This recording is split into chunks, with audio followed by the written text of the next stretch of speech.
Buenos días amigos, un tutorial más. El día de hoy vamos a hablar de conectores de poder. Pues tenemos ahí a Blanca, right? Vamos a hablar de nuestra fuente de alimentación de las computadoras. Y vamos a empezar a hablar también de sus conectores. Lo que puedes ver aquí ahora es un conector ATX y dependiendo de qué tan nueva o vieja sea tu computadora, puede ser un conector de 20 pines o puede ser un conector de 24 pines en las computadoras más nuevas. Obviamente mientras más nuevas, más complejas y más eficaces se hacen las computadoras, también viene un requisito más grande de corriente eléctrica y por eso se agregaron estos 4 pines o 4 conectores adicionales para sustentar a la motherboard de ese voltaje requerido. Todas, esta es una pregunta de examen de hecho, todas las fuentes de poder, no importa qué tan viejas o qué tan nuevas seas, van a tener un conector Molex. Y el término Molex en realidad se refiere a la compañía manufacturera de los conectores. Y es un conector de 4 pines o 4 conectores alocados en forma horizontalmente, en una línea. Ahí, una vez más, pregunta de examen. Si tú compras un power supply, no importa que compres uno el día de hoy, del año 2015, casi 2016, de todas maneras vas a tener un conector Molex, aunque los discos duros SATA hoy en día van a requerir un conector de poder SATA, los lectores de discos van a requerir un conector de energía SATA, etcétera, etcétera. De todas maneras, tu power supply nuevo va a tener un conector Molex porque existen aún dispositivos que lo requieren. También vamos a tener nuestros conectores de 12 voltios P4 de 4 y hasta 8 conectores. Y estos son conectores que van conectados dentro de la motherboard también, la mayoría de las veces.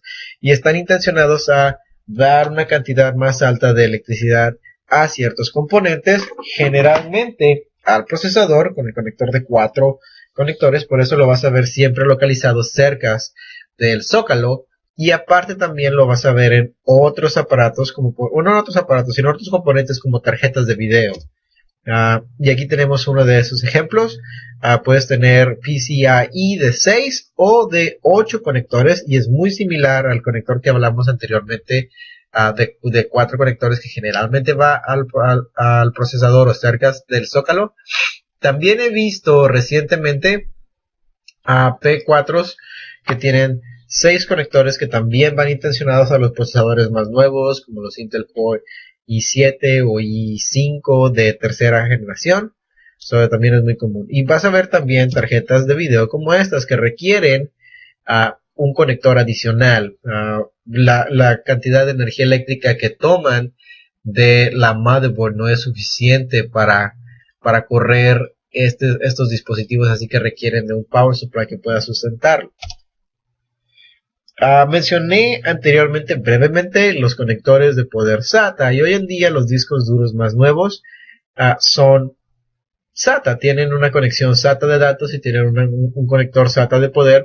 El disco duro que puedes ver aquí tiene una conexión de poder SATA y también tiene una conexión de poder IDE. Y eso no es tan común hoy en día, pero dentro de las computadoras que vas a estar reparando es común o es normal que te topes con discos duros de esta índole. Y es porque son discos duros que salieron durante el periodo de transición de IDE a SATA. Y para asegurarse de que los usuarios finales pudieran conectar y pudieran utilizar estos discos duros, decidieron simplemente agregar ambos conectores. La mayoría de los discos duros hoy en día no van a tener ese conector extra IDE, son totalmente SATA. Right, es más eficaz. Una de las cosas que tienes que tener dentro de tu repertorio va a ser un Power Supply Tester o un testeador, una alimentación, un comprobador del componente de alimentación de energía, como quiera que lo quieras traducir. Y la forma en la que esto funciona es bien simple. Conectas tu conector de 20 o 24 pines donde esté marcado y puedes ver tu medida de luces que se van a encender dependiendo del voltaje que se está recibiendo a través de ese conector. Now, eso no quiere decir que todas las luces tengan que encender al mismo tiempo cada vez que conectas algo. Depende del conector que estás conectando hacia allí. So, por ejemplo, aquí tenemos en la parte de arriba conectado un cable SATA. Lo puedes ver ahí negro con un cable amarillo, un cable rojo y un cable naranja. El cable amarillo va a transmitir 12 voltios. El cable rojo va a transmitir 5 voltios. Y el cable naranja va a transmitir 3.3 voltios.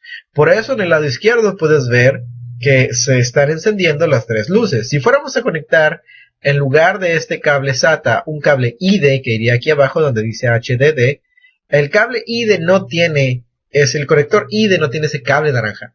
So, la luz de 3.3 voltios no debería de encender. Y es total y completamente normal porque los conectores ID solamente tienen cables de 12 voltios y de 5 voltios. Se tiene que encender la luz de 12 voltios y la luz de 5 voltios nada más. Se puede utilizar uno de estos Power Supply Testers para verificar que las conexiones de tu Power Supply están funcionando adecuadamente. Y ahora vamos a hablar de especificaciones de poder, exactamente cómo funciona el Power Supply, o más bien cómo podemos nosotros seleccionar o comprar el Power Supply que necesitamos. So, vamos a hablar de amperaje y voltaje, y un ampere o amp es la velocidad del flujo de los electrones a través de un punto por segundo, y el voltio es la presión eléctrica con la cual se empujan esos electrones. So, no es lo mismo que tengas un conector de 12 voltios a 1 ampere, a un conector de 12 voltios a 2 amperes o a 3 amperes o a 10 amperes. Okay.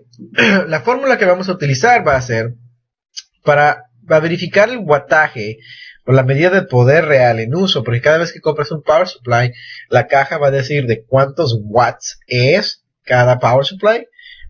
Y la fórmula que vamos a utilizar para averiguar esos watts, en dado caso que lo necesites, es voltaje por amperaje. So, ejemplo, si tenemos un cable o una entrada de 120 voltios a medio ampere, a 0.5 amperes, pues si multiplicamos 120 por 0.5 equivale a 60 watts. Esa sería la medida de poder real que vamos a utilizar dentro de nuestras conexiones. So, vamos a hablar un poquito más de qué significa todo esto, right? Tienes dos tipos de corrientes. Tienes corriente alterna y corriente directa. Now, la corriente alterna, en el caso de la corriente alterna, la dirección de la polaridad va constantemente fluctuando, cambia de polaridad constantemente. So, esto distribuye la velocidad eficazmente sobre grandes distancias. Pero el problema es la mayoría de los aparatos no pueden funcionar con este tipo de corriente, sino que requieren corriente directa, donde la polaridad de los polos no se está constantemente alterando, y por eso tenemos nuestros power supplies que van a tomar corriente alterna que viene de la toma de energía y la van a convertir en corriente directa. So, vamos a ver aquí, esta es una etiqueta que viene en un power supply. So, aquí puedes ver el input que va a soportar este power supply. So, este power supply va a soportar desde 100 voltios hasta 120 voltios, y esta señal que tienes aquí significa de corriente alterna a 4 amperes. Y una vez más puedes hacer la fórmula de voltaje por ampere para averiguar cuántos watts son. Y al tomar esta energía, ¿qué tanto voltaje, más bien qué tanto wattaje, qué tantos watts vamos a tener nosotros para poder trabajar? So, aquí tienes tu output. Tu output va a ser de 5 voltios de corriente directa. Esto significa esta línea recta con estos dashes en la parte de abajo, a 16 amperes. Y también vamos a tener 3.3 voltios a 9.2 amperes.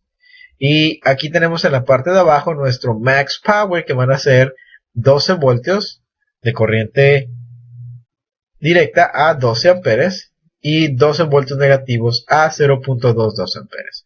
So, una vez que tomamos todos estos números y los convertimos a los watts, te vas a dar cuenta de que el wattaje máximo que va a soportar este power supply, que este power supply nos va a dar, van a ser 110 watts. ¿Qué significa eso? Te voy a dar un ejemplo bien claro. Una vez un maestro conocido mío me llamó y me dijo, oye, mi computadora tiene problemas, ah, ya no prende, o prende, pero se apaga inmediatamente. Lo primero que tienes que preguntar es si le han hecho algunos cambios. Y él mencionó que solía tener un disco duro de 160 gigabytes porque tenía muchísimo tiempo con esa computadora. Y recientemente cambió a un disco duro más grande y le instaló un disco duro de 1 terabyte.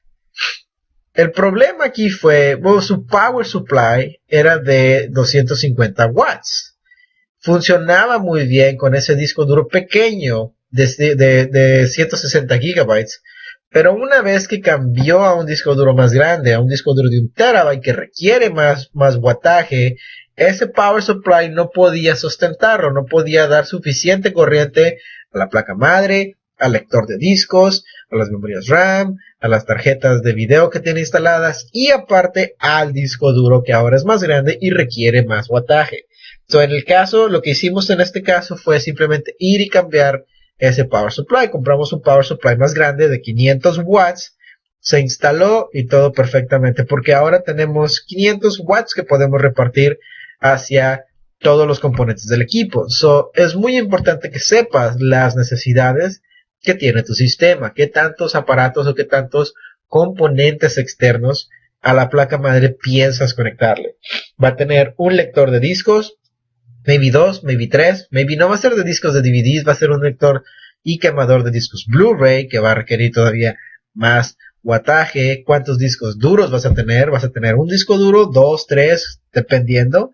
¿Qué más le vas a poner a ese equipo? Maybe les vas a agregar luces LEDs, ventiladores extras, que cada uno de esos ventiladores va a consumir energía y tienes que tener un power supply que sea capaz de tomar estos 120 voltios que salen de la toma de la pared y convertirlos en watts que nosotros podamos utilizar.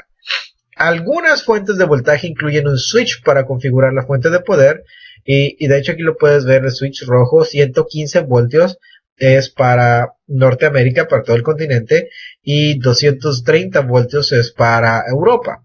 No sé por qué, obviamente la mayoría de las compañías lo hacen porque no saben a dónde se van a distribuir los power supplies, pero en el caso de computadoras que se venden ya armadas, ya hechas, como de Dell, HP o algo así, quizás no lo veas porque no es muy común que alguien compre una computadora en Estados Unidos y se la lleve a Europa, especialmente una computadora de escritorio.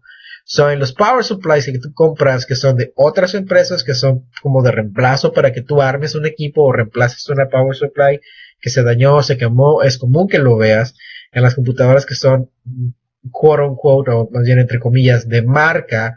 No es necesariamente tan común que lo puedas ver de esta manera. So, conectar un fuente de poder configurado a 115 voltios en una toma de 230 va a quemar esa fuente de poder. Y es algo que deberíamos de tener bien en claro. Si yo tengo mi fuente de poder configurado para recibir 230 voltios y lo conecto en una toma de 120, no pasa nada. Porque el power supply está esperando 230 voltios y si tú le estás dando la mitad, no va a encender. Pero si lo haces al revés, si está configurado para 120 voltios y le metes 230, vas a quemar ese power supply. Ahora, ¿cómo es de que le voy a meter 230? Pues a menos de que te la lleves a Europa y lo conectes en una toma de corriente de Europa, entonces la quemas. Yo no salgo de ningún lado, yo no voy a ningún lado, no vacaciono ni nada. Right. Espero que les haya ayudado, espero que les haya gustado. Hasta la próxima.